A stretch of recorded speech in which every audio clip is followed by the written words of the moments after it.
আপনারা কি এই নতুন শিক্ষাক্রম চাইতেছেন? কেন চাইতেছেন না?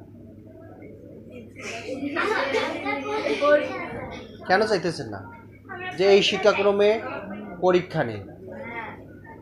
আমরা কি আমরা কি হইতেছি? পরীক্ষা না দিলে কি মেধা যাচাই করা হবে? কে কিরকম পড়াশোনা করলেন না করলেন এটা কি যাচাই হবে? আমাদের মেধা যাচাই হবে না। এজন্য আমরা এই নতুন শিক্ষাক্রম আর চাইতেছি না। আমরা আগের মতো করে পিএসসি জিএসসি পরীক্ষা আমরা চাচ্ছি যে আগের নিয়মে আমাদের পড়াশোনা চলবে।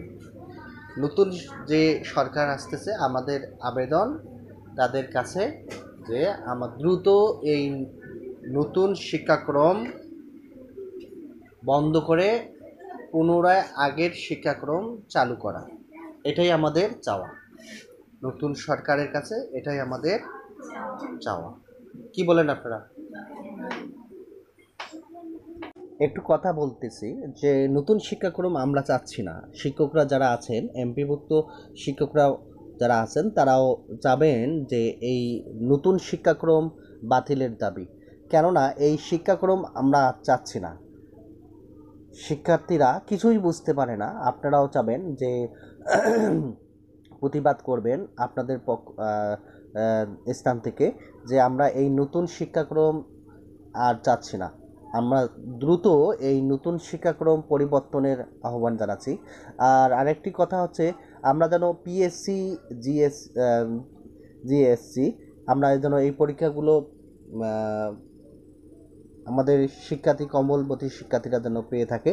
কারণ পিএসসি হচ্ছে একটি ছাত্রদের একটি গঠন, সেটা হচ্ছে মেধা গঠন। সে প্রথমেই তার মেধা কীরকম সেটা যাচাই করার জন্য। পরীক্ষা না থাকলে মেধা যাচাই করা যায় না। তো আমরা চাচ্ছি যে আপনারা শিক্ষকরা নিজ নিজ স্থান থেকে অবশ্যই এই প্রতিবাদ করবেন যে যে সরকারি আসুক আমরা যেন দ্রুত এই নতুন শিক্ষাক্রম যেন পরিবর্তন করে দেয় আমাদের।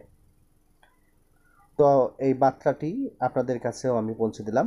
তো আপনাদের একটি বার্তা এখন আমি আপনাদের মাঝে উপস্থাপনা করতেছি। আসসালামু আলাইকুম। দৈনিক শিক্ষা .com প্রতিবেদক, আমি মোহাম্মদ মিনহাজুল ইসলাম। আমার এই চ্যানেলে প্রতিনিয়ত শিক্ষামূলক বার্তা দেয়া হয়ে থাকে। তো আজকে আমি একটি বার্তা আপনাদের মাঝে উপস্থাপনা করতেছি।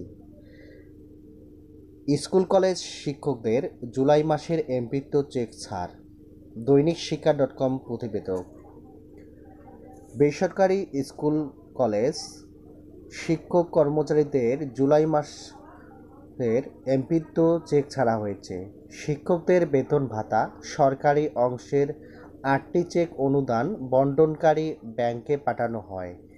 শিক্ষক কর্মচারীরা আগামী 14 আগস্ট পর্যন্ত ব্যাংক থেকে এমপিত্বর টাকা তুলতে পারবেন। মঙ্গলবার 6 আগস্ট মাধ্যমিক ও উচ্চশিক্ষা অধিদপ্তর থেকে পাঠানো এক বিজ্ঞপ্তিতে তথ্য জানানো যায়। প্রতিষ্ঠানের প্রধানদের ওয়েবসাইট থেকে নিজ নিজ প্রতিষ্ঠানের এমপিত্ব শীট ডাউনলোড করতে বলা হয়েছে।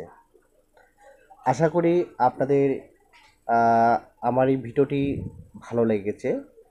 যারা শিক্ষক আছেন অবশ্যই আমার চ্যানেলটি সাবস্ক্রাইব করে রাখবেন। তো আজকে এই পর্যন্ত। সবাই ভালো থাকেন, সুস্থ থাকেন। আল্লাহ হাফেজ।